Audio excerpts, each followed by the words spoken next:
ko, Panginoon, ikaw lang ang aming pinupuri. Ikaw lang ang aming sinasamba. At doon sa pinasalamatan. Sapagkat Diyos po kayong matapat at tagila sa aming buhay. Wala po kayong matulad at wala kayong mamalis. Kaya pinagpuli ka at magda. Kaya gabi ko, dalangin natin ang pagsama ng Jesus. Sapagkat kami naniniwala. Tunay na naniniwala na kung kami iwalay sa wala kami magagawa. Kaya naman sa aming matamang paglapit na ito, anong kung aming pagkukulang, pray to the Lord. And again, as we do pray, into your powerful presence, again, we do allow and we ask the Holy Spirit to manifest Himself and for Him to take charge, to take full control as our Master Evangelist. At naniniwala po kami na ngayong gabi ito, kami na may pinagparanan. Sa pangalan ng Panginoon Jesus, sa pangalan ng Ama, ng Anak, at Espiritu Santo, Amen. Amen.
Ah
kapatid, sa ating pagkakatuloy, maganda po kayong lagi sa Panginoon. Magandang lalaki kayo lagi sa Panginoon. Sabihin sa kanya, maganda gabi sa iyo. Sabihin sa kanya, Lord. So mga kapatid, tayo po ba'y nagdala po makinig sa mabuting balita? Para hindi naman. Sino po yung nagdala makinig sa dalawang kami? Sumigaw. Mga kapatid, samahan po niyo ako sa pagtunghay ang ating gospel is according to St. Matthew. The gospel of our Lord Jesus Christ according to St. Matthew, chapter 14. Supposed to be the beginning verse 22 to 33. But we will read yung sinasabi sa verse 27. Ang lahat ng may mandinig ay makinig. Amen. Ang tanong, sabihin po ang tanong. Ang sagot. Siyempre wala. Sino po ang tanong? Makinig ka po kayo. Amen. Dito mo. Wala pa sa isang sumagot. Ang sabi sa verse 27 is this, bago sunod yung sarili natin. At once, Jesus said to them, don't worry, I am Jesus. Don't be afraid. At sunod yung sarili natin, sabihin mo niyo sa pagtumayin natin lahat ng sabay-sabay. Ulitin natin sa pa. Agad sa kinausap ni Jesus. Yan, agad silang kinausap ni Jesus. Lakasan ninyo. Sabihin niyo po, lakasan ninyo. Lakasan nyo nga daw eh. Lakasan ninyo. Ang inyong loob. Ako ito. Huwag kayong matakot. Mga minamahal kapatid, katulad ng sinasabi ko sa inyo, ay walang halong biro. Kaya ito po mabuting balita ng ating pirmayan, magandang balita ng ating pirmayan, na maliwanag pa sa sigat ng araw ang siyang totoo at tunay na pagpapalang sa ating buhay spiritual. Pinupuri ka namin. Parang hindi nyo alam. Pinupuri ka namin. Palakpakan natin ang Panginoon Jesus. Sino po dito yung may problema? Kasi kung wala kang problema, pwede na po kayo umuwi. Amen? Sabihin natin taas ang dalawang kamay by the word. Problema yung lumarating, ito ganyan. Sige, kata tayo, sinabi niya. Amen si Jesus ang lahat sa buhay. Ayaw na lang pumalakpak. Amen. Problema yung lumarating, ito ganyan.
pag-ibig sa puso.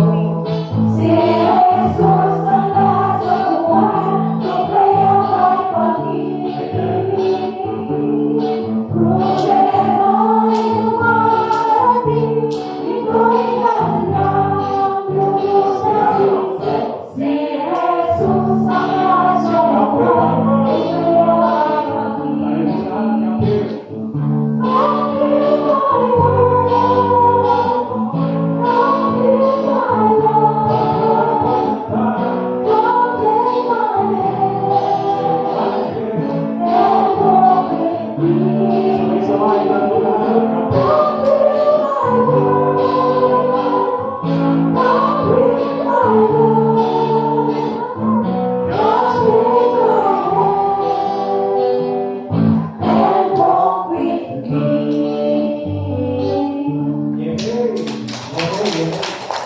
Sumigaw! Sa mga kapatid and sisters, sa pagkakataon ito, bago po kayo mo sabihin niyo po sa inyong katabi, kalawan ka na, kalapag-ikot, alam mo ba? Alam mo ba? Pinagpala ka? Nagpapala. Sabihin mo, totoo yun. Amen. Dahil narito ka Narito ka. sa gawain ko. Ano kanyang sagot? Amen. Sino na ginawa ng pinasala, taas sa dalawang kamay? So, huwag niyo pong ibababa, taas sa dalawang kamay, at bago po tayo po, tatlong beses namin sabihin, maraming salita, thank you, tayo bless. Sabihin sa yung katabi, gets? Yes. Yan, sabihin mo, parang nasa umbrella.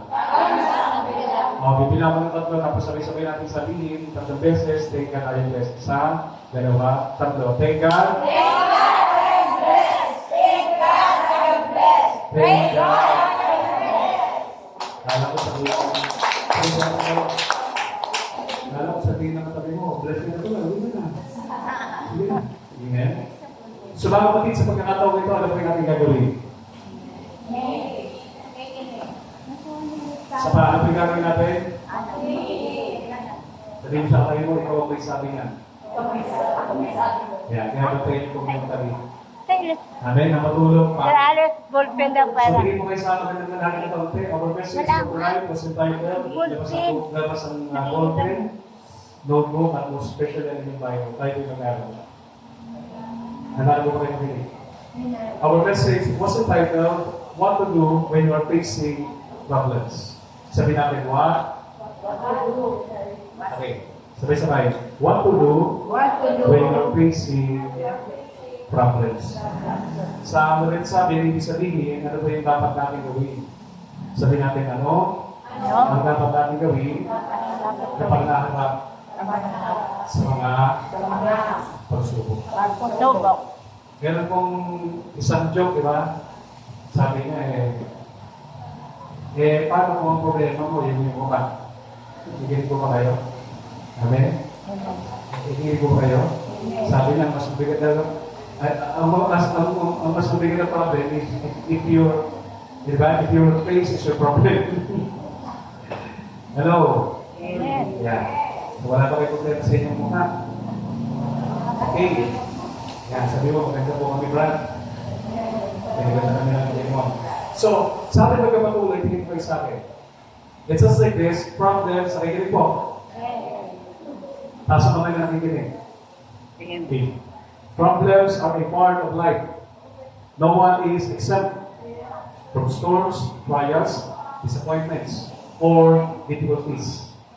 Sometimes they come unexpectedly and leave us a feeling afraid, discouraged, no? Leave us feeling afraid, discouraged, or uncertain about what to do next. But the good news, sabi natin, but the good news is, but the good news is that God does not let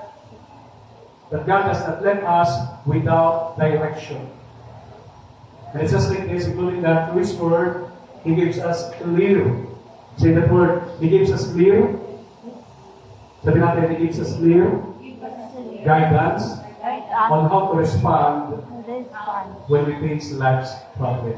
Sa ganito natin siya ilagay. Sabi natin, ano ang problema? Yan, sabihin mo, hindi problema mo ka? Hindi mo sabihin kung ano ang problema ko. So, ang mga problema ay bahagi ng buhay. Let's say that with me, bahagi ng buhay. At dito po yung sinasabi, walang sino man ang ligtas sa mga pagsubok at bagyo ng buhay. Tama po ba yan? Amen. Tama. Minsan rin dumating yung mga ito na hindi kumakatok ng biglaan at ito yung nagdudulot ng takot. Tama ulit? Tama po ba? Nagdudulot ng takot at bilang karagdagan, ganun din naman ang pag-iinala nito. Are you listening? Ngunit, sabi natin ngunit, Ngunit, ito po yung pangit. bakit? Ngunit, Ngunit, ang mabuting balita, ang mabuting balita. doon tayo sa mabuting balita. Amen. At ito yung mabuting balita, hindi tayo pinababayaran ng Diyos. Amen. Sabi mo, hindi kami pinababayaran ng Diyos. Hindi ako pinababayaan. Sa katawan pa lang, hindi nakita ko yan. Amen? Amen. Sa pamagitan ng kanyang salita, hindi tayo pinababayaran ng Diyos, binibigyan niya tayo na malinaw na gabay. Sabi natin, malinaw na gabay, pag-asa, Pag-asa at lakas, at lakas upang mapagtagumpayan upang matagumpayan. ang bawat pagsubok. Tandaan natin, kapag may problema, may solusyon. Amen. At kapag may problema, hindi mo alam ang solusyon, hindi mo na problema yun. Problema ng Diyos. Amen.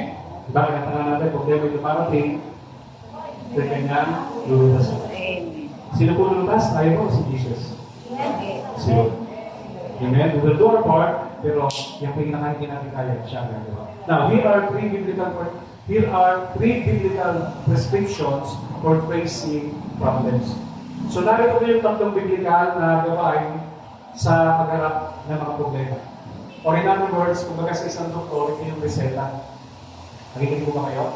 Amen. Ano ba yung prescription ng Bible? Ano ba yung nire-reseta sa atin? Ano ba yung binibigay sa atin bilang gabay sa pagharap sa mga problema? Nakikinig po ba kayo? Amen. Kung walang pa kung malakas yung tulog. May habang pa.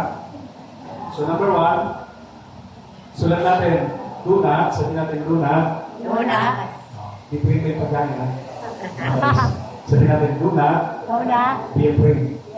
Sabi natin, choose faith Use me over over. fear.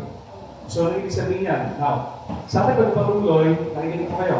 Sabihin sa katabi mo, makinig ka sa pagkakas gagawin ng Diyos sa buhay mo. The Bible teaches us not to be afraid because God is with us. Kasama po ba natin ang Diyos? Amen. Instead of letting fear control our hearts, we should trust God, believe His promises, and choose faith. Faith looks to God's faith looks to God's power, while fear focuses on our problems. So maganda yung sinasabi. Itinutunan ng Biblia, ngayon na ito sa atin na huwag tayo matakot. Dumarating yan, pero sa ito, do not fear. Sapagkat kasama natin ang Diyos. kasama po ang Diyos, ang tama po yan. Amen. Kasama natin ang Diyos, hindi asawa. Ha? Kasi gusto niyo kwento? Kaya meron kumanta medyo momo. Diba? Ibig na kasama natin ang Diyos. Kanya, asawa natin ang Diyos, asawa natin ang Diyos. Diba? Kaya mo, asawa natin ang Diyos, asawa natin. So, kasama natin ang Diyos. Amen? Amen. So, salit na tayo, sabi ko, salit na kaya ang manalig ang takot sa ating puso, sabi ko, magtiwala tayo sa Diyos. Amen. At yung tao nagtitiwala sa Diyos, naniniwala sa kanyang mga pangako na hindi ang pangako. At ito yung mga tao, pinipili nila yung pananampalataya. Sabi ko sa ito, tabi ko, dahil pinili mo si Lord ngayon, dahil wala akong kausap, uwi na ako. Sabi ko sa kapatid ko, dahil pinili mo si Lord ngayon, bless ka na. Bless na ka na. Bless ka na. Kita. Amen? Amen. So, sabi rito, ang pananampalataya ay nakatuon sa kapangyarihan ng Diyos. While, yun naman po pagkatakot, brothers and sisters, ay nakatuon sa ating mga problema. Ang tanong ko sa inyo, nakapag minamahal, is kapag po may problema, lagi mong tinitingnan, nawawala, o hindi? Di ba, masalong na malaki? Ready sa me? Pag problema, lagi mong tinitingnan, kumbaga, in other words, ang ginagawa mo dyan, minamagnify mo. Pag sinabing magnify, palakihin. Nakakita na nga ng magnifying glass. Yung maliit na bagay, kapag ginamit ko yun naman lang. Kaya kapag tayo natin nakatuon sa problema, lumalaki ang problema, wired ng Diyos na mga Isaiah 41 verse 10. Sabi niyo po, basa. Sabi niyo po, basa. Basa. Huwag kang matakot dahil kasama mo ako. Sino kasabi niyan? Si Lord. Di ba po? Inulit ko lang. Sabi ni Lord, huwag kang matakot. Bakit? Dahil kasama mo ako. Huwag kang mawala ng pag-asa. Sa iyong salita kami, huwag kang mawala ng pag-asa. Sapagkat ako ang iyong Diyos. Sabi niya. Bibigyan kita ng lakas, tutulungan kita, at ingatan kita sa pamamagitan ng ating makapangyarihan at matuwid na kamay. Amen. Amen. Narinig mo yun? Amen. So that's number one. Let's go to the next number two. So with basic problems, mga palimanakaw, ano po yung nire-reseta ng Biblia? Huwag tayong matakot. Mas pili natin yung pananampalataya. And secondly, sabi natin, pray or call unto Jesus. Amen? Pray or call unto Jesus. Ganito tayo tawag? Okay, Maman? Kanina tayo tawag? Si Jesus. Sa Bumay, 5-6. Tayo? Jesus. Jesus. Sabi dito, brothers and sisters, to pray to Him with faith, no? Yung sinasabing pray or call unto Jesus simply means to pray to Him with faith. Dapat sa atin, tandaan niyo po ito yung sinasabi dito maliwanag ha. Ito yung nangangahulugan, pananalangin sa Kanya na may pananampalataya. Nakikinig ko ba kayo? May mga tao nagpipray, pero ang tanong, yung ating pananalangin may pananampalataya. Kasi hindi dapat tayo ay inuusan lang, hindi dapat tayo nagpipray lang. Dapat nananalangin tayo na may pananampalataya. At yung pananalangin na may pananampalataya, naniniwala tayo na kahit wala pa tayong nakita, yung ating pinanalangin ay gagawin ng Diyos. Sa kanya ay wala ay naman po yung palakpak nyo, may palakpak nyo. Yung palakpak na may kasamang sigaw. Amen. So, anong sabi dito, brothers and sisters? Hindi pa ito sa simpleng pagbanggit ng kanyang pangalan kasi maraming Jesus, pero dapat may faith. Sabi ko sa inyo kami, pray with faith. At yung panalangin may pananampalataya, ito yung lubos na pagtitiwala sa Kanya. Yung pag-asa sa Kanya sa lahat ng bagay. At ano ba yung sinasabi ng Bible? Do not be anxious about anything. Ako ba may usap dito? Do not be anxious about anything. But in every situation, by prayer and petition, with thanksgiving, present your request to God. Sa madaling sabi, ang sabi nito, huwag kayong mabalisa. Sabi ko sa ikatabi, huwag kang mabalisa. Amen. Tungkol sa anumang bagay. Sa iyong kakainin, darating, matitirahan, mabayad sa kuryente, matrikula, and whatsoever. Kasama sa talaga sa buhay. At madalas yung nagbibigay sa akin ng kabalisahan, Lord, bakit ito? Disconnection na. Lord, bakit ito? Enrollment na. Lord, bakit ito? Yung bigas namin. Amen? Paubos na, sabi ng sister. Amen? It's a fire. So, nagsabi ng Psalm 145 verse 18, hindi mo sa akin, including that, sabi nito, sabi niyo po, malapit ang Panginoon, kayo lang ang malayo eh. Sabi natin, malapit ang Panginoon sa lahat ng tumatawag sa Kanya. Sabi nga po, wow. Malapit ang Panginoon sa mga taong sa lahat ng tumatawag sa Kanya. Amen? Sa lahat ng tumatawag sa Kanya, brothers and sisters, hindi niya mahiga ng may katapatan. Amen. Ina-address dito, pinatutupalan dito na ang Diyos ay malapit sa mga tao. Nakinig ko kayo? Amen. Hindi lang basta tumatawag sa Kanya, kundi tumatawag sa Kanya ng may katapatan. Kaya tayo po, brothers and sisters, katulad ko, at ako, kapag tayo po tumatawag sa Diyos ng may katapatan, hindi pa tapos yung panalangin natin, piringin ka ng langit. Amen. Pakinggan na ng Panginoon. Parang gusto niyo po kalampak po. Everybody say hallelujah! Hallelujah. Amen! Amen. Diba? Kasi, hindi naman lahat, pero maramihan sa atin, akala natin, kung nagbukas tayo ng bibig, at nagsabi tayo, Lord, ito po yung pangailangan ko, prayer na yun. Ang tunay na panalangin, hindi lang basta inusan ng bibig. Dapat kasama yung damdamin, dapat kasama natin buong pagkatao, dapat nandun yung ating buong puso. Yung ating pagiging matapat. Amen? Amen. Kaya maraming tao, di ba? Minsan, di ba? Makikita kami magiging pangailangan. Halimbawa, tulad sa ano, kayo magaling counseling ko, may mga tumatawag na, kakasagot mo lang, lumuluha na. Kasi may pika pa na pangailangan. Amen? At ang Diyos po, magaling kami po ang puso ng Diyos. Di ba sa talo ko ba sa pag-ibig ng Diyos na nangagawa? Di ba wala? Naalala niyo nakarang gospel natin? Sabi nga ng mga naman doon, gusto natin sila. Ginagawa ko ito, wala rin kayo doon, McDonald's. Di ba, makinasa, Jockey. Pero sabi niya mo, kasi mabukot niyo. Amen? Ano ba mayroon kayo? Ito po, limang kinapay. Diba? At dalawang isla. Hindi mo ba? So, tandaan natin, no? Nagganyan na Panginoon. Lalo-lalo kapag tumawag tayo sa kanya ng katapat at yun.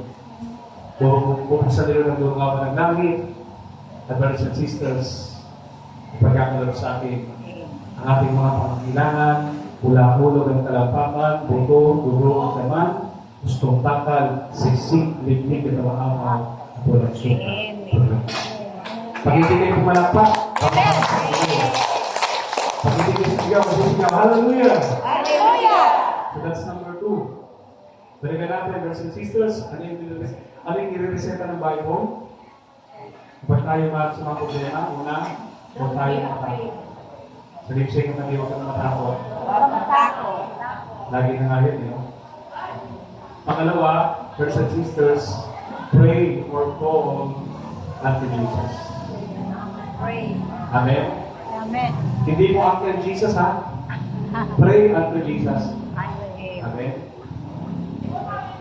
Sabi nga ng isang awitin, pwede kumanta? Amen. Amen. Amen. Diba? Sabi ng awitin, cast your burden unto Jesus. Cast your, diba? Sa kanya natin yung pagkatiwala natin mga pasahan. And thirdly, itagdag natin para mas masarap sa lipsay katabi-katabi. Katabi. Okay ka ba dyan? Okay ka ba dyan? Yung totoo. Sabi mo sa kanya, okay ka ba dyan? Taas ka ba na kami dito? Sabi natin, Lord, Lord, kanina wala ng biyaya. kanina wala ng Ngayon biyaya. naman, Ngayon naman. ulan Ulan. ng answered Ng prayer. prayer. And certainly, brothers and sisters, lahat ng hindi naman idagdag natin para mas masarap, trust God. Hindi po trust ka. Sabi natin, trust Trust. God. Ano ibig sabihin sa Tagalog? Yan, tiwala sa Diyos. Sabi mo sa katabi mo, katabi, maniwala ba yung sinabi? Kanina na tayo tiniwala sa Diyos. Ilan lang Diyos? Salam. Nasa na Diyos. Salam. Nasa iyo, nasa iyo. Nasa Amen. Salam. Diyos. Amen? Amen. So, trust God. Naalala ko tuloy, habang may patayo kayo, yung pera ng tanong. Ano yung nakalagay sa dollar? Sa ito, di ba, napakalaki? In God, we trust. Kasi minsan sa atin, kung kanina na tayo nagtitiwala.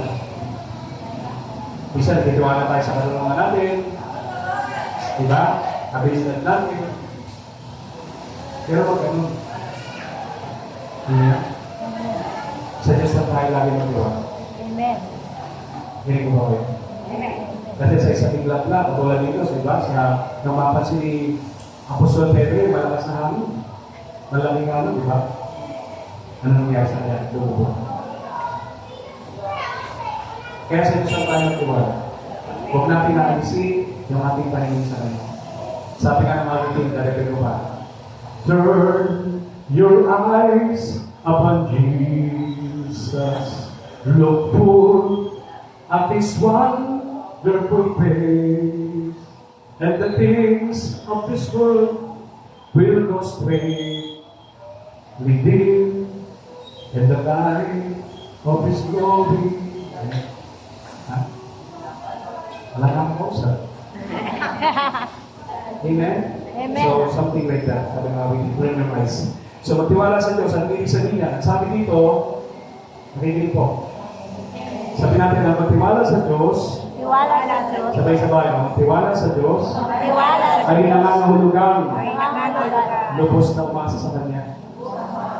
Maniwala sa Kanyang salita. Tiwala sa Diyos. Parang kanta, di ba? Dahil sinabi mo, di ba?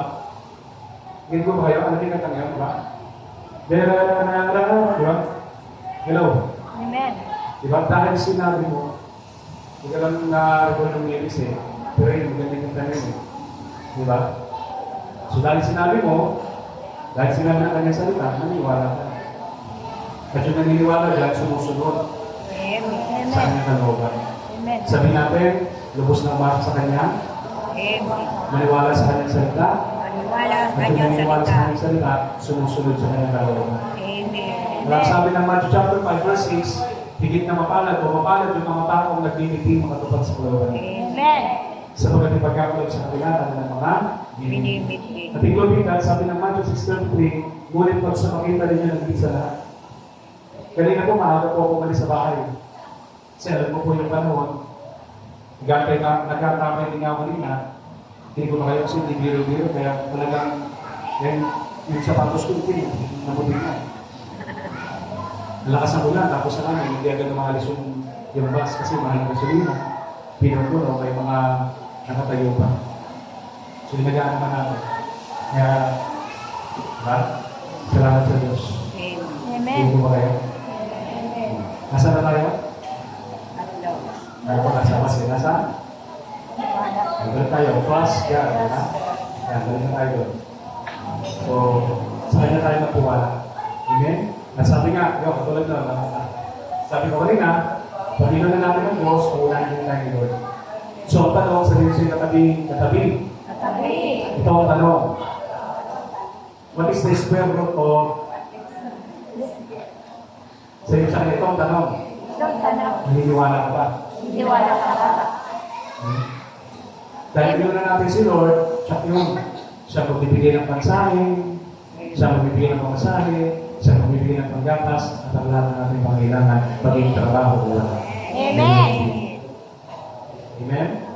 Sabi dito, brothers and sisters, nakapagod naman, kaya manatili tayo panatag dahil sa Diyos. At wala siyang ginagawa kundi yung pinakamabuti. At yun po yung sangayon sa kanyang perfecto kalooban. Ang sabi ng Nahum chapter 1 verse 7, sabi natin sa Mr. The Lord, the Lord is good, a refuge in times of trouble.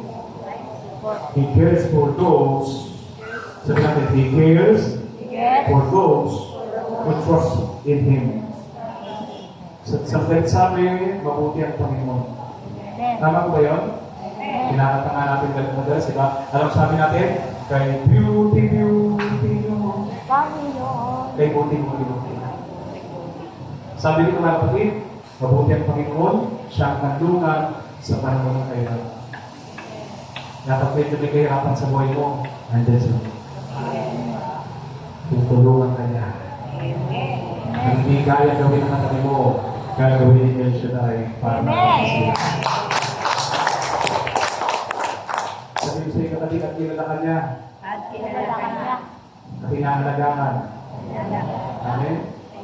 Kilala niya yung mga kilala niya, pinahalagaan yung mga nagtitiwala sa akin. Sabi ko sa iyo katabi ang ano, nagtitiwala ka ba kayo? Sino ba nagtitiwala sa Lord? Amen. Sabi natin, Lord, sa iyo kami nagtitiwala. Ngayon kami nagtitiwala. Kaya naniniwala kami, Kaya naniniwala na kami hindi ka nagpapakayo. na hindi mo makakapagod. Kaya sinasabi rito, stand firm in faith, do not give up when trials come. Diba? Manatiling matatag sa pananampalataya. At huwag mawala ng pag-asa sa gitna ng mga persona. Parte yan ng buhay natin sa amin. Kaya dito ang sabi, your problems may be great. Sabihin natin totoo. Amen? May problema mo, itanakot. Pero natin kalilimutan ng katotohanan, but your God is greater. Sabi nga ng kasabihan, natin pinamahal, kung ang problema man natin ay sinlaki ng barko, katulad ng Titanic, huwag tayo magalala. Sapagkat ang solusyon at ang tugon ng Diyos ay sinlawak ng Atlantic Ocean. Amen. Amen? Tingin na tapila. No? Matingin na makapangyarihan ng Diyos kaysa ng mga problema na ating kinakaharap. Naniniwala kayo kapag kasama natin si El Shaddai, Amen. tayo ay lagi magpa. Amen. Naniniwala po po? Naniniwala po po. Kaya tayo nga, Brother Jesus. Patuloy tayo katulog sa Kanya. Thank you, Jesus. Patuloy po tayo magtaas ng dalawang kamay. Sapagkat sadyang napakabuti ng ating Panginoon. Sa'yo matapat at nagtatapat sa habang. Pagkita tayo na matapat. Jesus, Jesus. Kaya natin ang mga kapatid ng mawin. Na tayo naman gawin natin ang mahalang pagkilos ng presensya ng mga kapatid.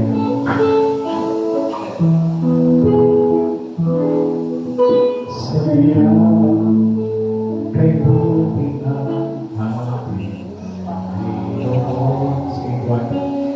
Salamat sa habang panahon, maging sa kabila ng ating pagkukulang, biyaya'y patuloy na daan.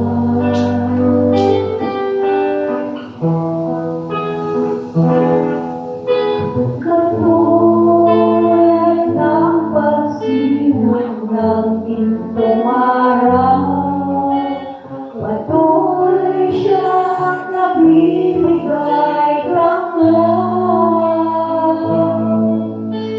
Kaya sa puso mo't tagayin, katapatan niya'y aking lukuhin. Dakilang yun, tapat kang mulay, magmula pa sa ugat ng aming langit. Huwag ka'y magulang magmamahalan ng langit. Huwag ikaw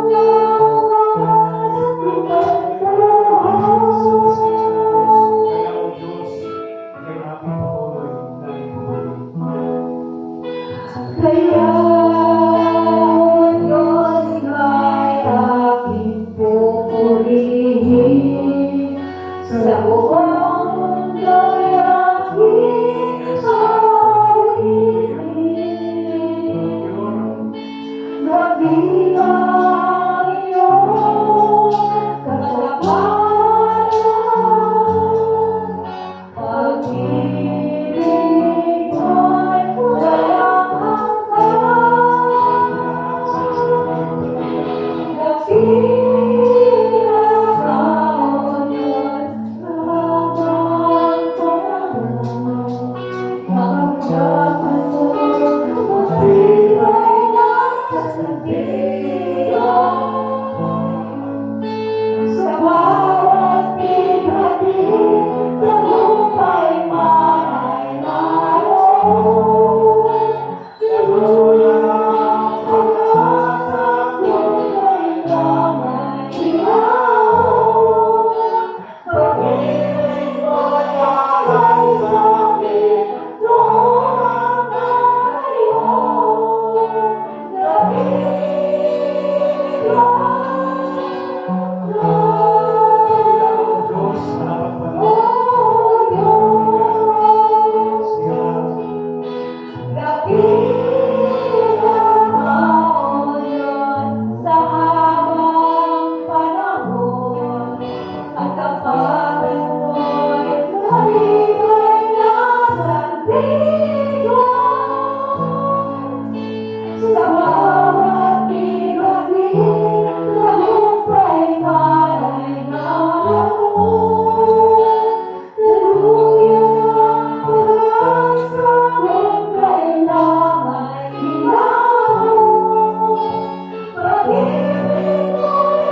Sa oras na ito, taas po natin ang ating kalooban. Lahat na naman po may pangailangan, kung ito ang pag-pray ng mundo. Malaya po kayo, ang ayos ang sabihin. Kung open your mouth, kung sa pamagitan ng iyong sa loob. Ano po ba yung ating mga ginagawa? Sabi ng Lord, lumapit ka sa akin. Sinarito kayo, kaya ang mapapadala na higatan yung mga kasalan ko. Dahil sa Jesus. Ako Jesus right now. Nalapit na ngayon. Ikaw mismo, tayo mismo. Paniwalaan natin ang Diyos ay matapat. Hindi lang nagiging tapat, kundi every day, lalo rin sa natin ko, wala hinirman, siyempre, nakatapatan yung Diyos. Wala akong Panginoon, napagtawag ka sa akin, Diyos. Kaya naman sa oras na ito, Panginoon, super maraming salamat po sa message namin napakinggan. Dawagin ko po ito dito sa aming puso. Dawag nga patuloy mo kaming turuan na nalumakan ng may pananampalataya. Kaya na kami patuloy na sumunod sa iyong mga salita. Sundin, Panginoon, ang iyong mga pinagawa. At Lord, sinasabi namin sa iyo na wala kami magagawa sa mga isa. Katulad ng Apostol Pedro, Lord, kung kami ay kinakailangan ng tulong, tulong. Kailangan namin ang mga matubay ang gawin sa aming buhay. Pagdata namin gagawin ito, tiyak na ito. Tinangin namin ngayon pala, ngayong gawin ito, may nakita man kami sa wala. Lahat kami hindi pa nananampalataya. Ikaw ang Diyos na hindi nagbabago. Noon, ikaw ang hindi nagbabago. Diyos na Abraham, Isaac at ako, naniniwala namin na answered prayer. Kinakina namin ang himala at ang pinagpangay. Ngayon pala ay pinangyari mo na sa buhay ng bawat sana. At ang natin magsabi na Amen. Amen. Amen. Amen. Amen. Amen. So palakpakan po natin ang Diyos sa palakpakan natin. At natin ang ating mga bagay-bagay na gusto nasa Lord. Pag maging contact point, ang kanyang hiling miracle sa cancer prayer. So palagi magpalaya ng Panginoon ang ating mga pamilya. Mapapasa lahat mga mahal natin sa buhay. Lilit tayo sa mga sa karamdaman. Tingnan tayo, kung magpapagula ng panahon. Nawa, natapos na yung una, ulan na ngayon, tiyaya siya. Nagpalayan natin sa ating mga tinataas, Bible na magwalik na list, anything, everything, mo especially yung ating mga prayer request, wala na ba hindi. Kasama na yung ating pagkakaroon. So, huwag niyo pong kalilimutan, ang lahat ng blessing na meron tayo, galing kayo. Kaya huwag po kayo magkatulili na magbigay. Dahil ang Diyos ko'y tapat. Kapag ikay nagbigay, bigyan ka ng Panginoon, sumpangan, siksik, liglig, ng mga kapang dolusyon ng Panginoon. Dahil na pagbibigay natin, susiyan ang ating kasaganan. Yung pagbibigay natin, pagpapala natin. Kaya, give ka ng gift. And you will receive. Sabi natin, thank you, Lord. Thank you, Lord. Thank you, Jesus. Thank you, Jesus. Pagpalain kami Pagpalain ka sa ngalan ni Jesus. At sa kayo sa ating malinawanan, at yun, mangyayari. Baba mo natin lahat dyan. At sumating lagi ang malaking pagpapala at ang nagmumula sa Panginoon sa ngalan ng Diyos, Ama, Diyos Anak, Diyos Espiritu Santo, at kami magsabi na answer prayer na. Answer prayer. Amen. Amen. Tayo magpasalamat sa mga pangyayarin.